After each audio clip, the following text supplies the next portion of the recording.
पोहे घेतले ती एक टोपभर, त्याच्यात ते रव्याचे मेंदू वडा बनवते. तर हे मध्ये बारीक करून घेतलेले तर आता हे परातीमध्ये ओतून घेऊ. तो रवा आहे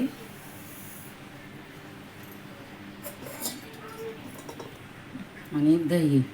आता हे सगळं एक मिक्स करून घेऊ.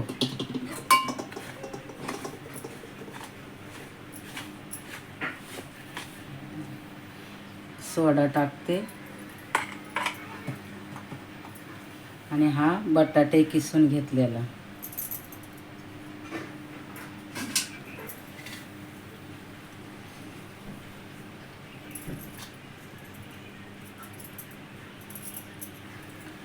हे बघा, हिरवी मिरची घेतले, कोथिंबीर घेतले आणि कढीपत्ता घेतलाय. आता हे सगळं याच्यामध्ये ओतून एक मिक्स करून घेऊ.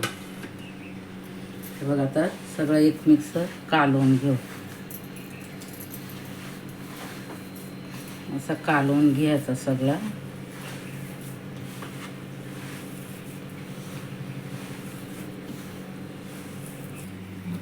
हे बघा, असं मळून घेतलेलं आहे सगळं. तर याला 5-10 मिनटं भिजायला ठेवू. मग भिजून झाल्यावरती मग वडे बनवू.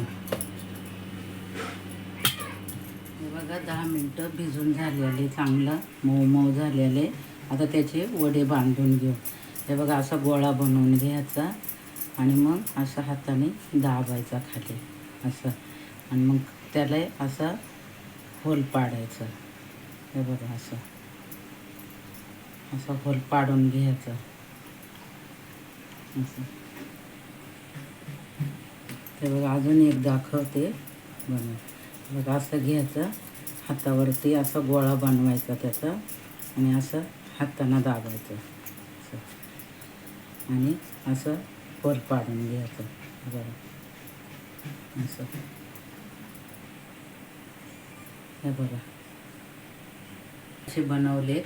आता तेल तापायला ठेवलं होतं. आता चांगलं तेल तापलेलं आहे. आता याच्यामध्ये एक एक वडा तळून घेऊ. हे बघा, असं 2-2, 3-3 तळून घेऊ.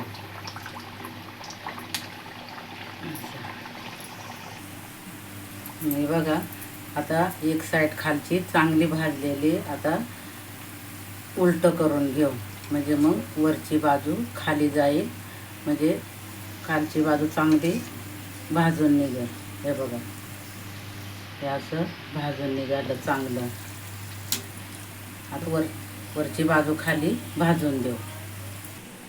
हे बघा, असे भाजलेले तर दोन्ही बाजूनी चांगले कडक झालेले. तर आता त्यांना काढून घेऊ. हे बघा, असं भाजून निघालं चांगलं. हे बघा, याच्यामध्ये काढून घेऊ आणि परत हे बघा, परत दुसरं भाजू.